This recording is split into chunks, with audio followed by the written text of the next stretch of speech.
So if you could be here around 9, that would be great. Okay? Well, listen here. Hello, and welcome to 90 Day Fiance MK. I'm Mr. O, and today Miss H and I will be discussing Season 7, Episode 4 of Happily Ever After. In this episode, Ed maturely asks Liz to carry his stuff in the car, Angela starts in with her screaming at Michael again, Bilal tries to run out the clock on Shida's baby, Kimberly realizes she might not be getting the sister-wife situation she asked for, Jenny and Sumit debate working on their honeymoon, and Libby gives us her sexiest rendition of Mary Had a Little Lamb. As always, we'll end with our Students of the Week, class dunces, and life lessons. If you like what you hear, please give us a 5-star rating and subscribe. And if you also watch Love After Lockup, you should listen to our other channel, Love After Lockup MK, where we'll be covering the new season of Life After Lockup. Alright, thanks for listening, stay safe, and enjoy. Hello, Mr. O. Hello, Miss H. How are you today? I'm doing pretty good, not too bad. I had, Okay. pretty good, not too bad. It's starting to get busy. It's football season now, so I have that, and yeah. I so that's love exciting. fall events. To me, it's like one of the funner times of the year. Oh, sure. I went to a Main Street Music Festival last Right. weekend. I got the Renaissance Festival coming up. Lots of things in the fall. Yeah. Oktoberfest. I'm excited for it. I just don't know how I feel about the weather. That's my only thing. October is a top tier month here for weather because it finally gets dry and cool enough to actually do stuff outside. You can get hoodie weather. Hoodie weather is nice. Yeah, I guess so. All right, so let's jump into, let me just get them out of the way. Libby and Andre. So Libby is meeting with a voice coach, Roxy, to take her singing to the next level. This is not her first vocal coach. She said she started singing when she was 15. Libby feels like her family was never supportive, and if anything, she felt ridiculed since she was the only one in the family who had this talent. Roxy has no reaction when Libby says she wants to sing nursery rhymes on YouTube. Her voice coach says that the market is saturated from what she can see as a mom. Libby sings a very breathy, but it's a good version of Mary Had a Little Lamb. Roxy thinks she has talent, but could use more practice. Libby leaves her lesson super happy and motivated. Roxy then gives her a real talk and basically says that she's going to need a lot more practice, a lot more lessons, and tries to prepare her for the long road ahead. Later, Andre's dad comes for a visit from Moldova, and they go to get ice cream. Libby is now able to understand Moldovan, so Andre and his dad speak in Moldovan. They catch up on Libby's family drama, and Andre brings up Libby's mom, comparing him to Charlie, which also Andre's dad disagreed with. Libby talked to her mom earlier to call her out on her mom's denial of Charlie's drinking and how what she said was wrong. Libby encouraged her mom to try and make things right with Andre. Andre's dad says in a community, when someone has a problem, it takes the village to help. That was the advice he gave. He also just kind of threw in that overall he's very impressed with the success Andre has created for himself in America. Later, Libby is practicing her singing, and Andre is being super supportive. He's on his way up to meet with Pam, Libby's mom. Libby begs him to remember that it's her mom and to really try to find common ground.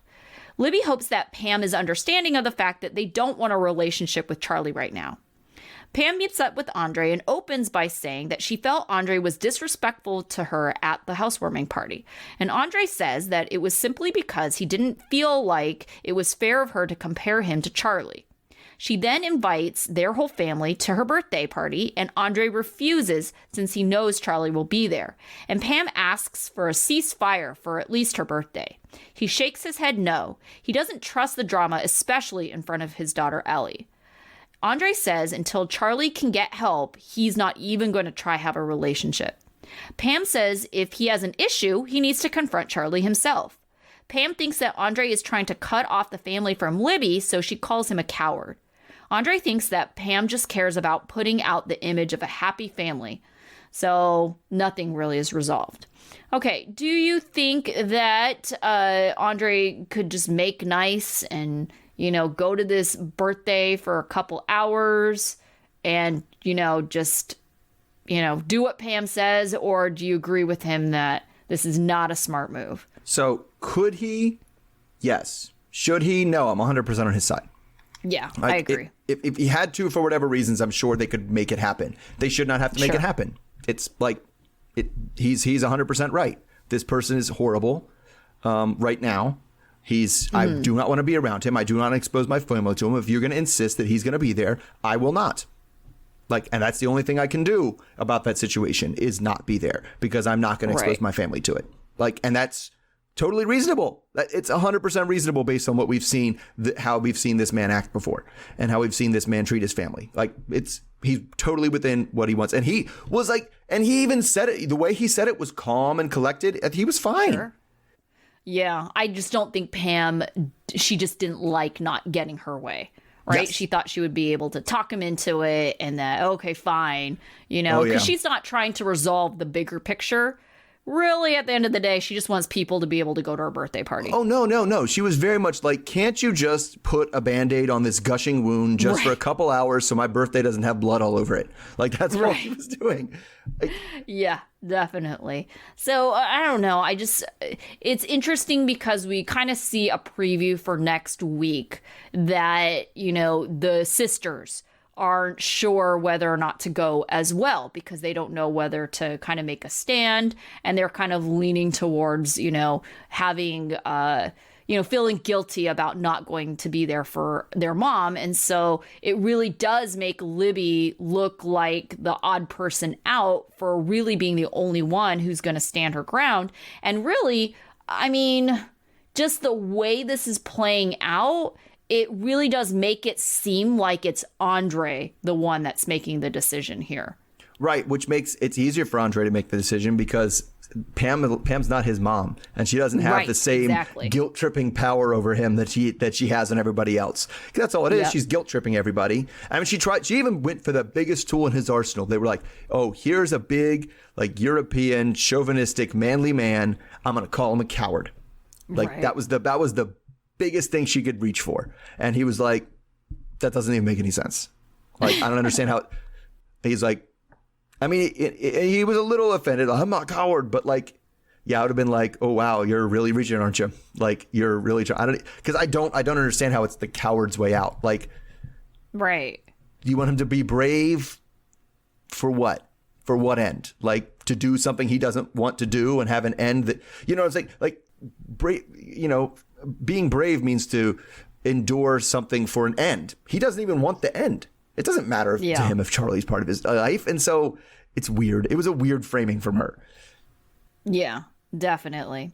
Okay, so going back to Libby's voice lessons. I don't know. What did you think about her version of Mary Had a Little Lamb? Okay, so I think that her voice is fine, right? And I do think with a little more work, it'll be better. But her voice is fine. She does not have a bad voice.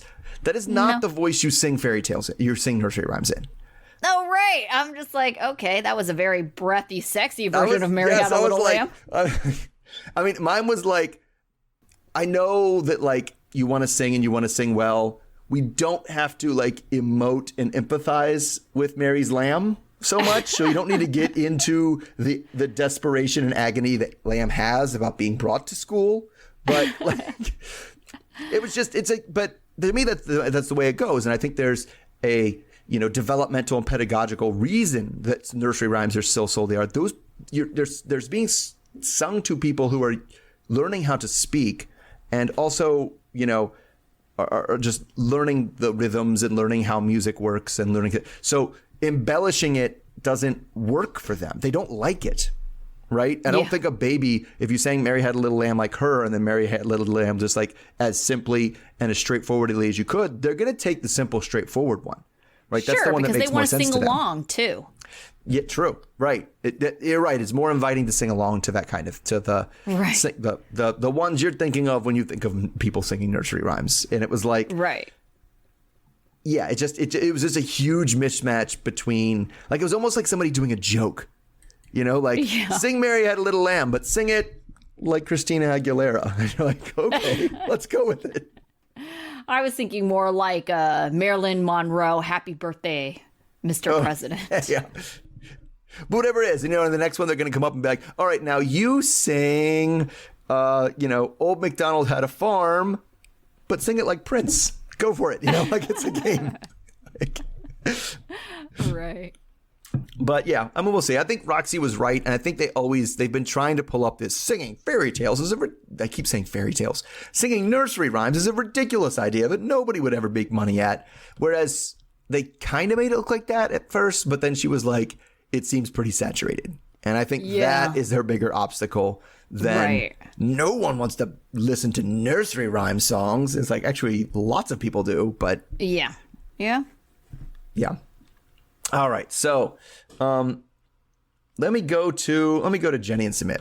So now that Sumit has finally told his parents it's time to get out of town, so he and Jenny are packing up to go on their honeymoon road trip.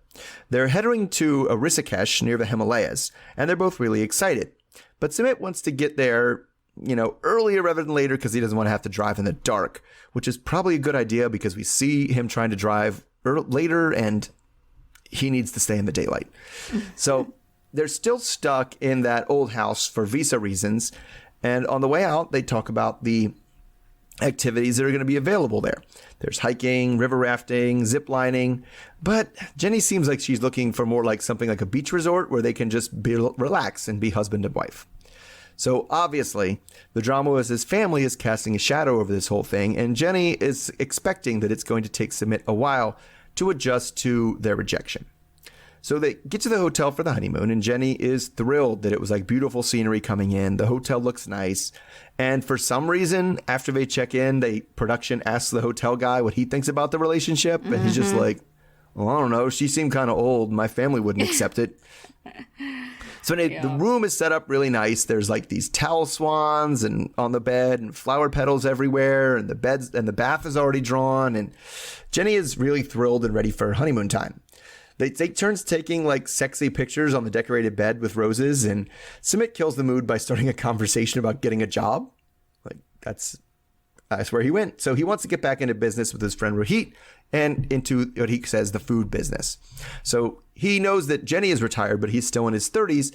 So it makes sense for him to work even if Jenny is retired. So his plan is to work 6 days a week. So Jenny, not really a fan of this because she didn't like retire and move to India and marry him just so she could sit alone for 6 days while he's working all the time. Okay, so which one, let's put it this way, which one of the two of them, I don't know, who's going to more get their way on the honeymoon? Because it seems like he wants adventure and she's just like, I want a drink in one hand and like, and I don't think she's going to get that. Yeah, I don't know. I just feel like this is where we're going to start to see how their really different interests are going to, I don't want to say drive them apart, but it's going to, definitely be a barrier for them. Because, I mean, it starts off with like, how you kind of want to spend your free time. Clearly, Jenny just wants to sit on the couch during her free time. Sumit wants to do something active on his free time, right? Which is fine. You have couples that, kind of compromise, maybe don't do everything together. I mean, I think Jenny's been a pretty good sport up to now. We saw her on that roller skating day, Oh, sure. Like they do stuff, So I do think in some ways that she will end up, doing some active things. I think that in that way they're compromised. But what I really thought about where things are not going to be so aligned is just where they are in life. Like they talked about, Jenny is retired. She doesn't want to work and she shouldn't feel like she has to. She's of retirement age. So more power to you. You've put in however many years of work. Like you deserve a break. But Sumit isn't there yet. Yeah. And so it's just like, for her to expect that he is just going to live a retired life when they're very clearly in two different phases of their life is just unrealistic. Right. And it does sound incredibly difficult to spend your retirement years with somebody who's not retired. Right. Sure. And who still has to work all the time. And so now you're still feeling you just have all this time in the middle you feel. Right. Where it's like, I feel like my parents are both, recently-ish retired. And this is the first year they're both like able to go off and they're doing like all kinds of stuff together. They're just like, hey, you want to go to Philadelphia for the day? It's like, all right, let's go to Philadelphia for the day. Right. Yeah. And they just up and do it. Right. And that's that's something that's kind of what they're enjoying about the retired life. And that seems like, that spontaneity of like, we can do whatever we want. Every Right. day is, like my dad always says, every night's Friday and every morning's Saturday. Yeah. Right. And it's great, but it wouldn't be great if like every day's Saturday, but my partner works every Saturday. Right. Yeah. It's not the same thing. And yeah, they just are in very different places of our life. And as things go on in terms of the activity, like, at some point, not in the not too distant future, Jenny's Not going to be able to. She's not going to be able to do it. Yeah, Right. exactly. She's going to have more physical limitations. And I mean, it doesn't even need to be like her inability to do things. But I mean, just maybe even your sight and depth perception prevents you from doing the kinds of activities that you want to do, So, I mean, really can be anything. Mm-hmm. Oh, yeah. There's a lot of things that happen as you get older or just as time goes on. Because, I mean, it could be something for him, too. But, yeah, it's just I don't know why he brought it up now, though. It seems like there's a nice bath drawn for you. They got the bed and they take the rose pictures. It seems like usually that's when they're like, all right, production, why don't you head on out of here? Instead, he was like, before we do that, let's talk about me getting a job and leaving the house all the time. Well, I think the reason why is because there's somewhat a sense of urgency, considering he said that he's trying to start work like the day they get back from this honeymoon. Yeah. I mean, I think it should just wait till after the, first time you hook up on the honeymoon. Like, let's do that first. Do you really think that's happening? I don't know. I assume they're going to do it at least once in the honeymoon. Yes. Well, who knows? Maybe. All right. Okay. Let's move on to another May-December relationship, Angela and Michael. We get Angela is the best Meemaw clip where she's teaching London how to ride a bike. Angela, of course, brings up Michael, and she tells us that the grandbabies seem more excited about Michael coming over than her these days. Angela tells them that Michael is trying to aggravate Meemaw, and London says, oh no, that's not going to work. It's actually Michael's birthday, and Angela is reaching out to him because she feels like she needs to try and fix things, since her lawyer told her that his visa could be approved any day now, and that means he could come to the States without her approval. Angela very flatly wishes him a happy birthday, and Michael tells her he has done nothing today because he has no money. He's trying to guilt trip her. He then brings up that he asked for money, but she refused. She then starts yelling at him that he's an idiot. Angela says she's been funding his life for the last 4 years and it's always been enough. So why is he just now trying to shake her down for $5,000 by trying to threaten her with an Instagram account? She thinks it's really shady and she starts yelling at him. And Michael thinks she wants to just control everything and he just wants to have a social media and have a say in their marriage. He refuses to take his Instagram down, so Angela hangs up on him. Angela describes Michael as a social media whore and says that his feed is full of flirtatious comments from other women. Michael calls her back because he wants an update on the visa, which upsets Angela even more because it seems that he really only cares about the visa. She hangs up on him again. Angela, Skyla, and all the grandbabies later go to a buffet, and Angela is trying to make healthy food choices and encourages the grandbabies to do the same. When Angela suggests to Sid to substitute cucumber for ice cream, Sid is just not having it. Skyla asks why she's going to great lengths to keep all this up, and Angela says it's because she's trying to get Michael to take notice of how sexy she is. She then updates Skyla on Michael's Instagram drama, and Skyla points out that Angela also talks to other men on social media and brings up her TikTok duets with Billy, the stripper. Angela tries to play it off like it's about her giving him support for his kidney failure, which, by the way, is the first we've ever heard of, especially since she was a former caretaker. Skylar thinks that Angela is just playing games with Michael and she needs to just change men. She thinks that Michael is just using her to get to America and Angela is also getting played. Angela says she needs to go over and see if it's all worth it, and Skylar just rolls her eyes. All right, so do you think that Angela going to Nigeria is the best course of action here? No, the best course of action is they break up. Like, that's always been the best course of action, and they've never taken it, ever. So, no. We already know where this is going to go. We're keep checking off the Angela boxes every time. Right. Angela goes to Nigeria.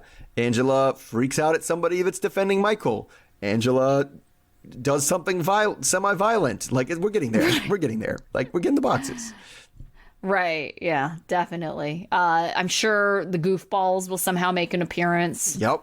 One way or the other. Yeah. The mom, that sister that offended her last time, she'll show up, I'm sure. So, yeah, we could get the gang back together. Oh, yeah. There'll be talk of the babies. Oh, yeah, you're going to give me babies. That's right. Yeah, right. Or are you going to be able to give him egg. babies? Yeah. Her lone egg. That lone egg was like 4 years ago. That thing is definitely... Yeah, the egg is done. that's well, gone. now That we're one's on to dusted. Skyla's egg. I don't know. She's just so infuriating and like petulant and annoying. Like, because she get like the thing that got me is she's yelling at Michael, and then we see him interview her like crying and being like, I don't know, I didn't do anything to deserve to get treated like this. And I'm like, how about the way you treated him like literally right now? How about you wishing him a happy birthday flatly and then screaming at him for his birthday? That might be a reason somebody might treat you like that. Let's a little bit of introspection, Angela. Like, Yeah. I mean, I understand her frustration, though, because it definitely was his way of guilt tripping her without explicitly saying, like, you know, that she doesn't give him money or enough money. He's like, I couldn't do anything today because I have no money. And it's just like, well, that's also an open door to why are you trying to extort her for like $5,000? And it is. And there's like, I'm not saying Michael's doing the right thing. Oh, but no. Like, Neither of them are. But she keeps getting like ridiculously unhinged at him. And don't remember, the reason he doesn't have money and the reason he's shaking her down is because she won't let him earn his own money. Oh, yes, I did forget about that. So, right. So she doesn't want him to have a job because she wants him fully available to her anytime she wants to talk to him. Yes. And so having a job was not conducive to it's not that she's up in the middle of the night, but with the time difference, he's up in the middle of the night having to be on phone calls with her to keep her happy. And so that in itself was a full-time night job. Right. And so, I mean, so he could say he was shaking it down, but it's like, she's cut him off from any other way of getting money. And so, like, and so she can't then say, well, he's shaking me down. Like, if he wants more money, like, if I want more money, I can get more work. Right? He can't do that. Well, at this point, he should just get another job because it doesn't sound like these late night phone calls are preventing him from getting a job. Not anymore. Not right now. Yeah. How could Angela even know if he had a job with the frequency of communication they seem to be having right now? She'd probably find out on Instagram because he's a social media whore. And that's the other thing, too. She's such a hypocrite when it comes to literally everything she ever says. Like, everything she ever does. And even Skyla's pointing it out to her, being like, oh, really? He's the whore. You're the one dancing with and flirting with the other guy openly on TikTok. And he's the one that's a social media whore. Okay. I see how it is. Yeah. Yeah. Bless Skyla. She's always trying to be respectful of Mama, but at the same time trying to point out how Mama ain't right. Oh, I mean, Skyla is definitely I can talk about Mama, but you better keep your mouth shut. Right. To everybody else. Yeah. Like, we've definitely had that, but I don't know. It's just, ugh. And then the other thing that drove me nuts, she was teaching that poor kid to ride her bike on the grass. It's so much harder. I know. That's so difficult, right? It's so hard to start on the grass. It's like you're just learning. Yeah. Find her a stretch of road or something. I'm sure they have plenty of empty stretches of roads in Hazelhurst, Georgia. All right. So moving on. I'll do Kim and Usman. So we're continuing this Kim and Usman conversation about the second wife, which Kim, always goes overboard and is like, which I'm totally okay with. I'm totally fine with, as long as she doesn't have to meet her and can just pretend that the other wife doesn't exist. So she's being very stubborn about it. So she wants to continue. I don't know. She was like, well, we'll talk about this later. But because they're about to meet a friend with Usman, but it doesn't make any sense that she wants to talk about it later because they're only meeting with this friend because he has multiple wives. So I was a little confused about that. But anyway, things don't seem to be going very well because Kim is very frustrated and dismissive about her, like, okay, fine. So then Kaibaru shows up and they tell him the situation. So that's the friend, by the way. Kabiru, I think it was. Was it Kabiru? Whatever. Anyway, he tells her that she doesn't have to be afraid of anything. It's normal. It works out all the time. But he does tell her a lot of things after that she really doesn't want to hear about the other wife. So again, she's really only okay with a situation where she has primary control of all the relationships, and the other wife is like a very, very distant second. But when talking about how it has to work, Kaibaru is very insistent. No, all the wives must be treated equally. Everyone has to be on the same page. If you like one better, you have to pretend like you don't and treat everybody the same.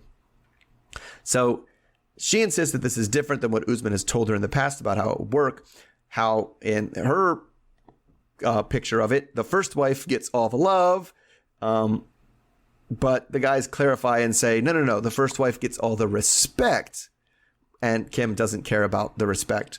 So she really wants a situation where the other wife sounds like a baby factory. And if she had known he's supposed to actually care about this baby factory, she never would have agreed or come to Nigeria. So Kaibaru tells him that she has 9 children. And if Usman is going to pull that off, then, we really would need to have is we got to have like 3 or 4 wives. And then we can get those 10 kids out in like 3 years or so. So Kim then asks about the living situation. And they say again what she doesn't want to hear, that it doesn't really work unless the wives know each other and like each other and are friends with each other. So now she's even more frustrated, and Usman starts to doubt whether she was ever really okay with the second wife situation. So things devolve to the point where she knocks a drink into his lap and storms off. So Usman wipes the milkshake off of himself as Kim paces around and starts yelling at the producers about how disrespectful he is being and how she doesn't have to meet this other wife. And he says that, it's better to know this now about how things are going to be before it's too late. So he's embarrassed that in front of his friends, she's not being the, what we hear, the African way, the 100% submissive to him. He says that any plan that gets in the way of him not having children is a non-starter.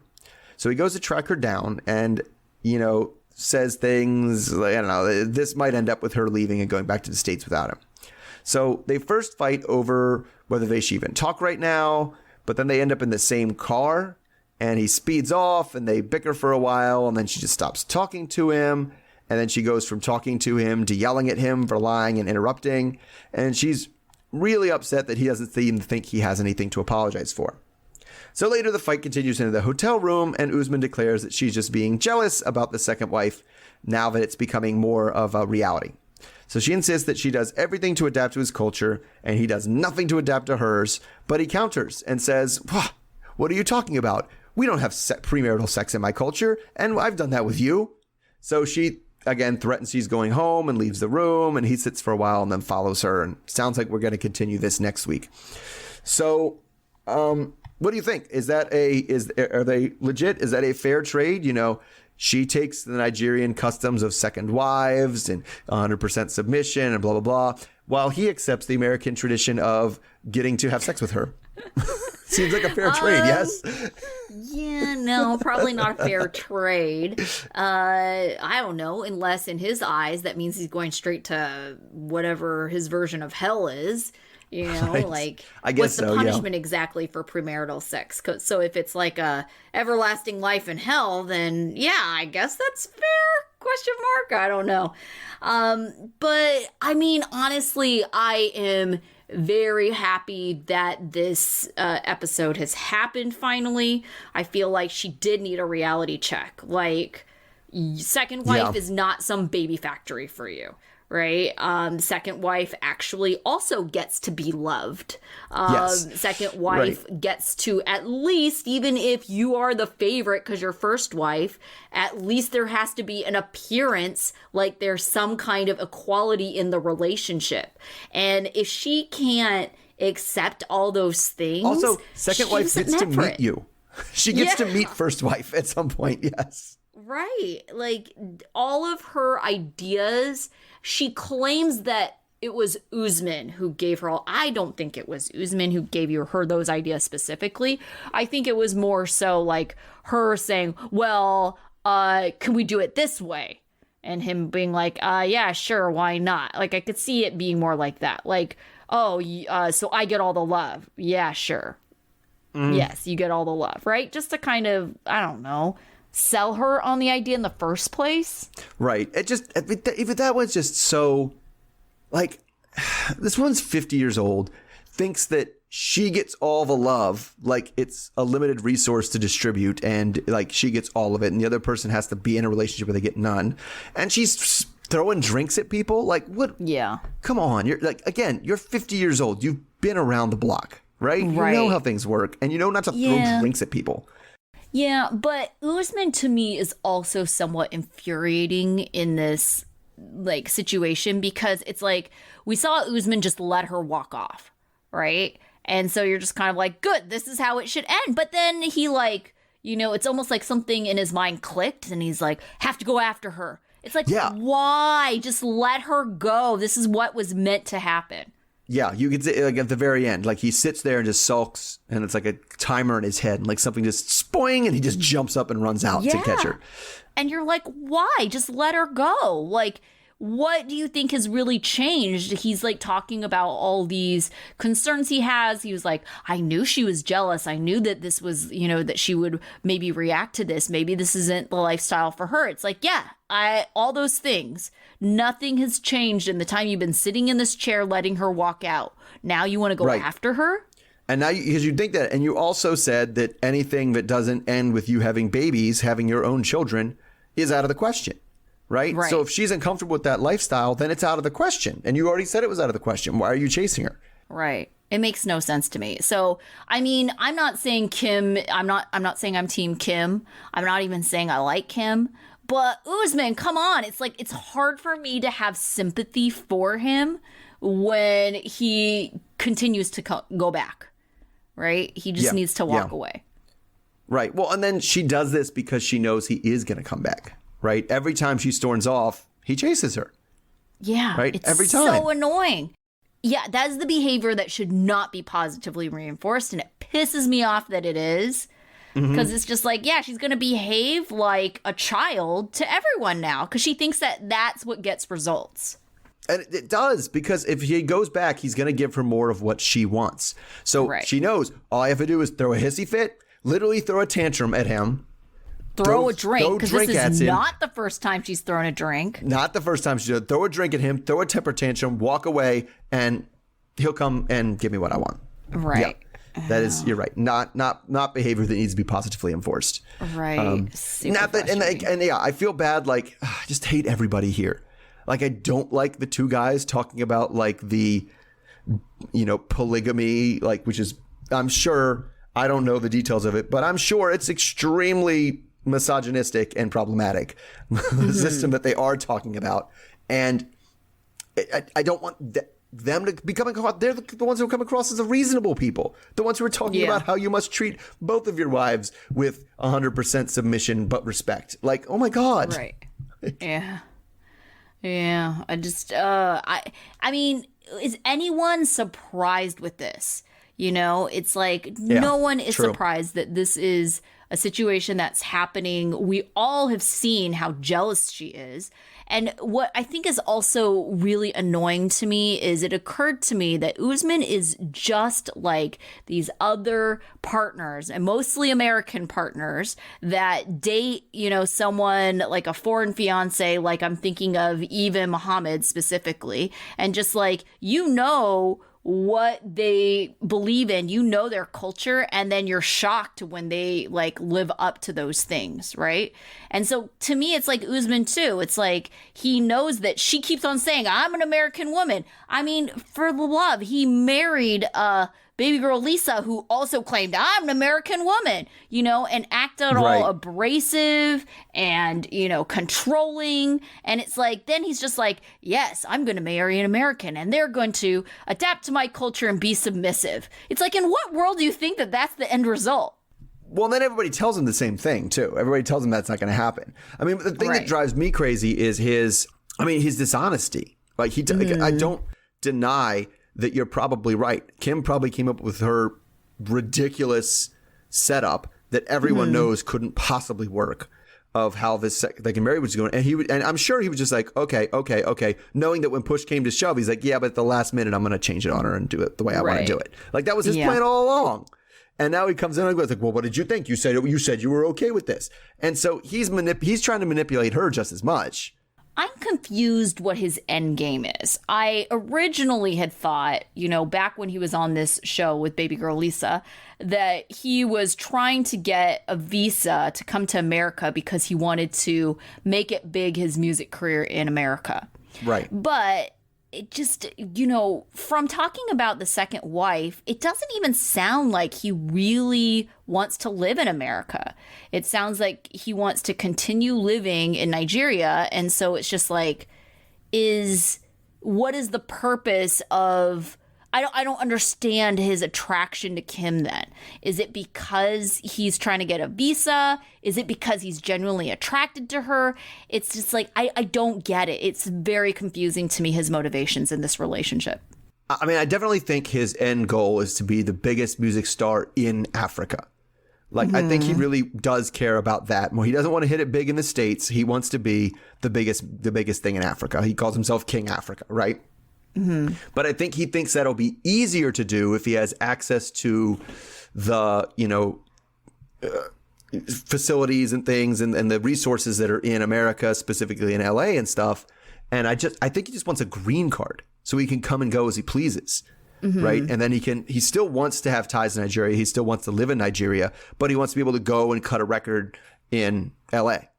And then come back to Nigeria and not have to worry about getting a visa or worry about just do it. Just go back and forth and have his big music career, because I don't know what he sees in Kim, like, at all. Like, she treats him like crap. Right. She buys him stuff, I guess. Yeah, I guess. She did buy him a PS5 and a MacBook. So there is that. I don't know. But And then all they do is fight all the time. Like, it doesn't seem like it's a rewarding relationship for anybody involved. Right. And if his end goal really is to have kids, like, she's not only someone who can't provide that to him, she's like literally a cock block. Yes. She's standing in the way. Even if it's a second wife situation that she does agree to, it's still going to be, I believe it's probably going to be harder to find someone to agree to be your second wife than to just find somebody to have babies with at your own age. Like that, I'm going to go ahead on a limb and say that's probably a little bit harder to pull off, especially if you don't have that much money. Right. So, yeah, I definitely don't understand their situation. Speaking of other situations that I don't really understand, let's talk about Liz and Ed. So Liz is walking away from the photo shoot because she's just frustrated. She knew that this was going to happen, meaning that, Ed was going to control over everything and she wasn't really going to get a lesson at all. She said it wouldn't be more of a class and more like Ed doing his own thing with the model specifically. So that's why she thought that if the model was her friend, then maybe she would get the lesson she wanted. Meanwhile, Ed and Alex, the model, are going through the pictures, and Alex is very impressed. Ed tells her about the drama with Liz and saying there was a no-neck picture, and Alex says she can see both sides. She says, I can see how it doesn't look like I have a neck, but it's very clear that I'm hunched over. But at the end of the day, she says that she's just trying to stay out of it. She thinks that Ed should listen to his partner. Ed recognizes he probably hurt Liz's feelings by correcting her in front of her friend. He blames it on their zodiac signs. Ed says that he wants to apologize, but he also wants her to know that in photography, you never criticize in front of a client. Ed catches up to Liz and apologizes and then defends himself, saying, he was in teacher mode. He says it's not personal. Ed thinks that Liz is acting immature. Liz says she doesn't want to be his assistant, but at the end of the day, she apologizes too. Liz says one of the reasons why they have broken up in the past is because Ed is controlling, and he goes into what she refers to as dad mode. And, as she puts it, who wants to sleep with dad? Liz says that maybe they shouldn't work together. He refuses to carry the equipment to the car because he says his back hurts, and an annoyed Liz ends up carrying it for him. All right, so I don't know. Like, are you Team Ed or Team Liz in this situation? I mean, I think they're both being pretty shitty, but at the end of the day, Team Liz. Mm-hmm. And part of it was just like, I think Liz got a better part of the argument. I think Ed knew that because at the end, when he's out of arguments, he just goes, well, you're just being very immature. Like, and it's like, I don't know what you mean by she's being very immature. Like, you didn't have an example. You just pulled the I'm older than you card. And it's like, she just really bothers me when she's immature, which I think his definition of immature is made an argument that I can't refute. And that's immature. Yeah. And he can say that because she's younger, or he feels he can say that. It's not like she's a baby. Right? No, like she's not younger at than all. him, but she's plenty old enough to be, grown ass woman. And especially because like he says, you're just being very immature. And then also walks away and says, I'm not carrying that. Yeah, that was the part where it's like, he definitely lost me. It was just like, ew, what an asshole. You guys just had a fight and you're going to be like, I can't carry that. My back hurts. And then just like, that's the end of it. It's like, okay, well, what if she's going to be stubborn and not carry it? Yeah, I mean, he did, because it's not like he didn't even ask. He wasn't like, oh, my back hurt. My back is hurting. Could you carry that to the car? Yeah. It was never like, I'm not carrying that. You carry it. My back hurts. Like, oh, and that, because that just seems like that is, and especially when it came right after immature, like that is literally what my children do. Like, can you pick up that sock? I'm not picking up that sock. I didn't put it there. Like, I don't want to. Yeah. Yeah.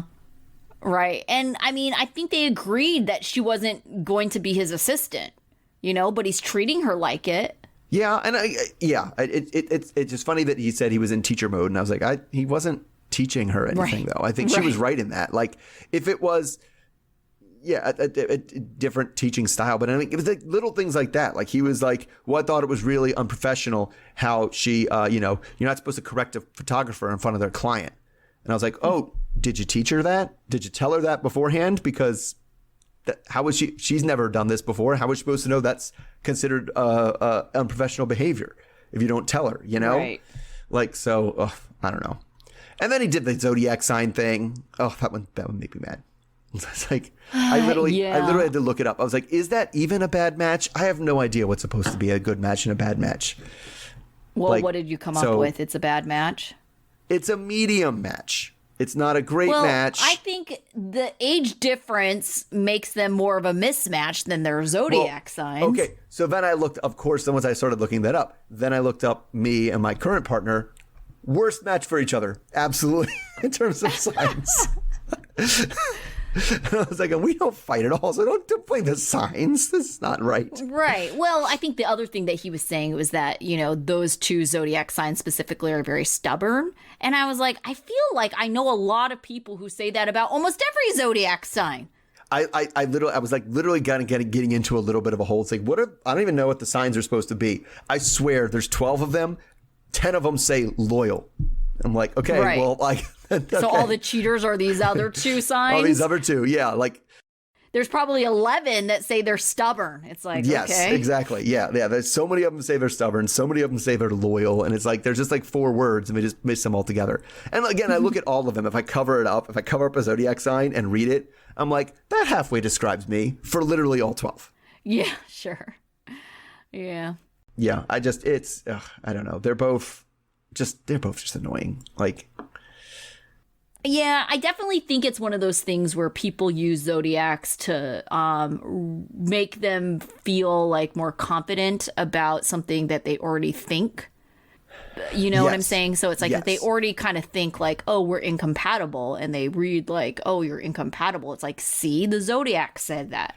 But if you like really, felt you were compatible with someone and the zodiac said something different, you just kind of disregard it. Yeah, and you definitely do that with the thing. Oh, they're being really stubborn, which is exactly what the zodiac says they are. So right, yeah, there we go. Just further proof. Exactly. Right.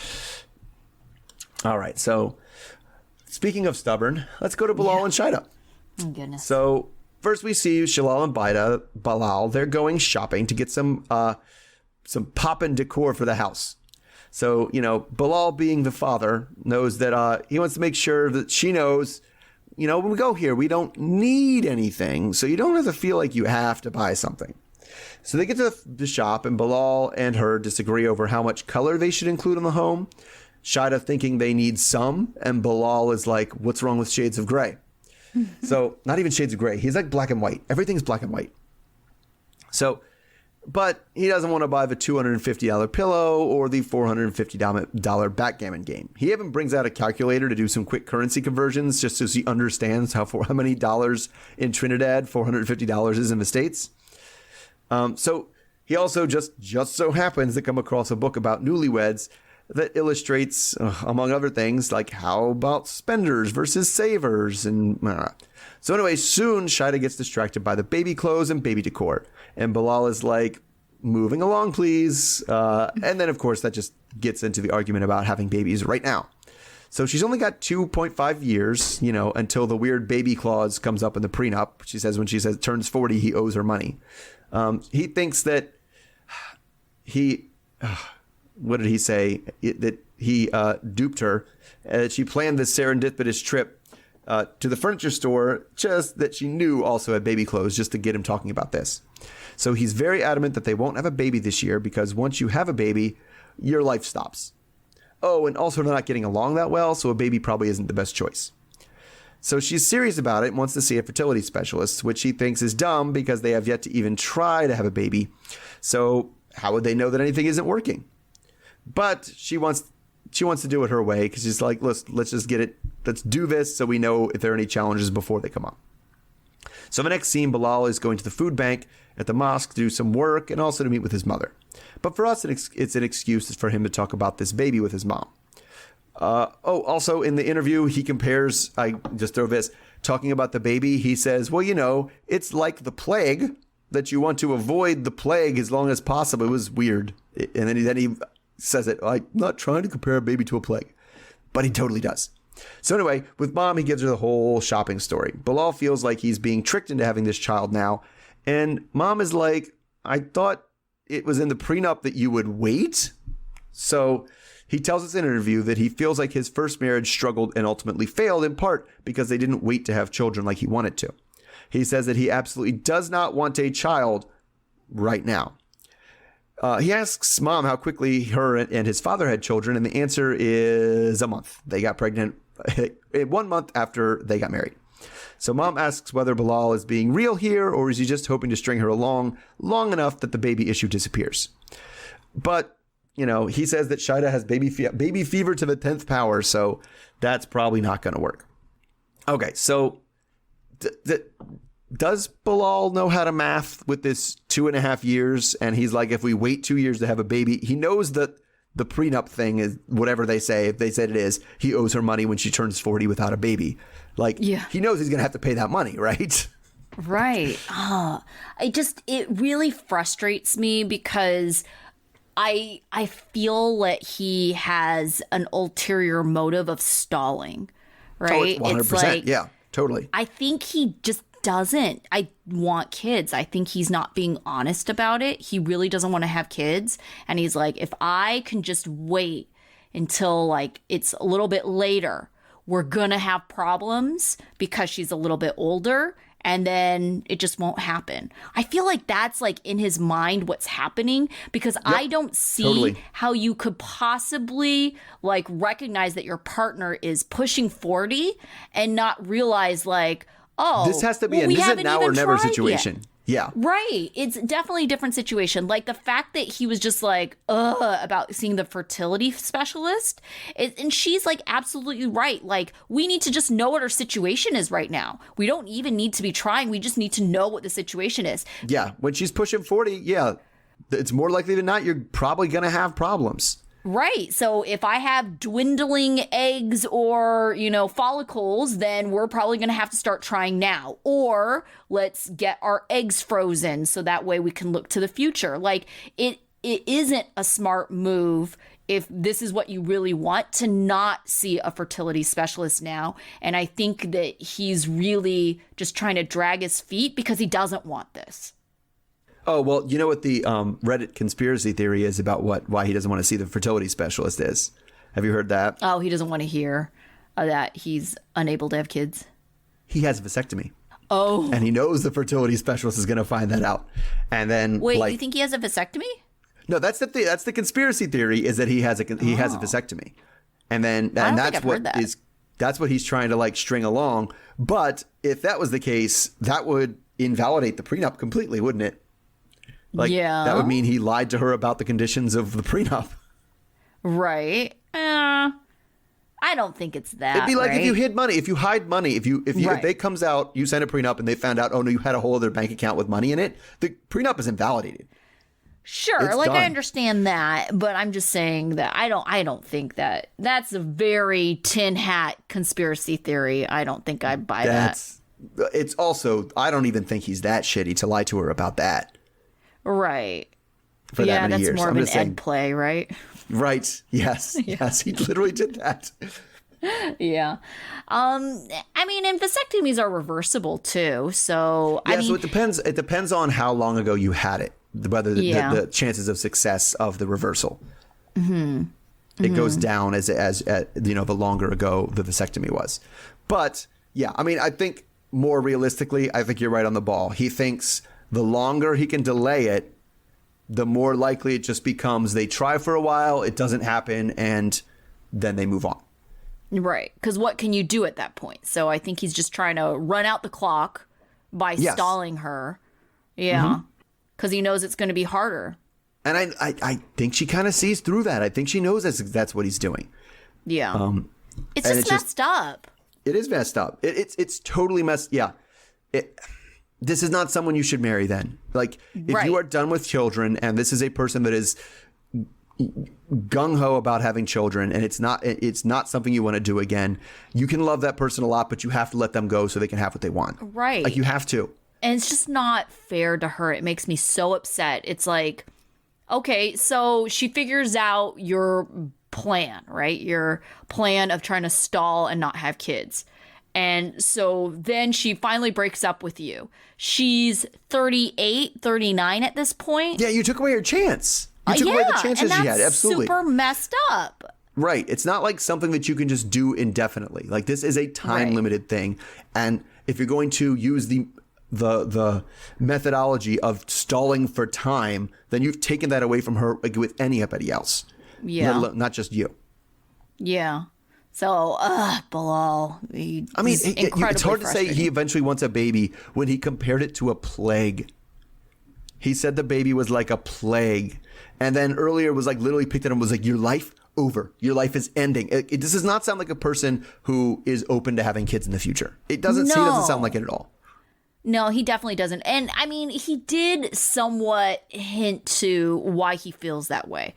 You know, he said that him and Shahida, his first wife, had kids very early on in their marriage. And I think he kind of sees that as kind of the death blow to their relationship. Like, things just weren't the same after they had kids. And so I think he somewhat is fearful that the same thing will happen with him and Shida. But that's just not fair because, you know, their whole thing, it was enough for her to put it in the prenup. You know, it's like she really cares about this is what's important to her. So she should know that. And I get it. And both of them are within their rights to think the way they think too, right? If he had, sure. I had kids relatively early. It's fantastic. I love my children, but that's a ride I've been on before. And I don't necessarily want to start I don't want to start that over again. And that's okay. You're allowed to feel that way. You just can't lie to your fiance about it who desperately wants children. Right. Yeah, and that's true. And I would say that you're kind of in the same situation, except for you think that children are a plague. But I mean, yeah, you and your ex-wife, like when you were first married, you had children pretty young and you knew that that wasn't something you wanted. So when you were dating, I know when you were dating, starting to date, you were very upfront about the fact that you did not want to have kids in the future. Yes, that's true. Yeah, I feel like that's the honest way to do it. And that's why I don't like Bilal, because he's not being honest, either with himself or with anybody else. Right. And you found a partner that, you know, wants the same things as you. And so you're not fooling anyone. You're not wasting anyone's time. You're not, exactly. You jeopardizing their chance at having kids when that's what they really want. And, yeah. Yeah, exactly. All right. So who is your student of the week? My student of the week is Andre. Like, I think he handled Pamela very well. Like, he said right things. He didn't start yelling and pointing. He made all good points. And yeah, he was good. I also went with Andre, and I'll add in this little thing that I was a little surprised to see, but like good for him, was how like verbally supportive he was of Libby. You know, he's like, "Oh, you're singing great." Even when, you know, I don't like the song. Like, he was so supportive of her. It was like so nice to see, you know? Yeah, he was like, I always want to hear you singing. Yeah. Yeah, it was really sweet. I went with Angela, just because we literally only saw her screaming at her husband. And I don't, and then saying, why do bad things happen? It's like, you literally just spent 10 minutes uncontrollably screaming at a person. Like, why do you think he treats you like that? Why do you think you get what you get out of it? So, I don't know. It's definitely someone who just needs to take a look in the mirror before they start like going after other people. Right. I went with Bilal for the rant that we went on, just, you know, dragging his feet with this whole thing. And I mean, maybe we're assuming a lot on his part, but, you know, it's like, if you don't want to have kids now, it reminds me of Tanya and Sinjin. It's like, are you ever going to want to have kids? Because look at Sinjin. He never changed his mind. No. You know, so Bilal, are you going to really feel differently in 2 years' time? That's even a little bit different because I feel like Sinjin, and we now know as things have gone on, things like Sinjin's a real shithead. But like he always said, I don't know, maybe I'll feel differently later. I can't tell you what I'm going to feel in the future. Right. Whereas Bilal is like, no, eventually I want kids. Eventually I want more kids. And I don't think he does. Yeah, because it's like, well, you're assuming that you'll eventually want more kids, but what if that never happens? Right. What if it always feels like right now? Exactly. Right. Yeah. Okay, what about your life lesson? So, use better lighting. Like, that really drove me crazy in Ed and Liz, especially when we're talking about a photographer thing. Like, their scene was so dark. I couldn't see what anybody looked like or was saying. And I was like, this is a professional show. And we know he has the portable lights to light up the camera thing. Can we not have these lights up somewhere? I kept thinking that my app was crashing, and I thought it had stopped because it kept on blacking out. And I was like, what's happening? So, yes, use better lighting. Yeah, my life lesson kind of goes to Kim and Usman, but at the same time, it probably could apply to some other couples. Pretending to be something you're not in order to win someone over is just going to bite you in the ass if you end up being with this person long term, because that's not who you are, and it's not what you think. And so it's just like, but, you know, you can't blame the other person for holding you to it because that's what you were pretending to be. Well, you said that like from the very beginning, like the beginning of Kim from last season. She was like, oh, this is the woman who's trying to be the cool girlfriend. Yes, right? She was. Yep. I'm the cool girlfriend that's willing to have a second light, that was willing for you to have a second light. And she was never that. That was never how she was. And this is where that ends. Right. Exactly. Right. Starting to bite her in the ass. Sure. All right, so we will see this group next week. In addition to Yara and Jovi, we didn't see them this week, but it looks like next week Yara finds out that Russia has invaded Ukraine, and so you know, we kind of see it from her perspective, like what's happening. Yep. So yeah. Until then. All right. See everybody then. All right. Okay. Bye. Bye.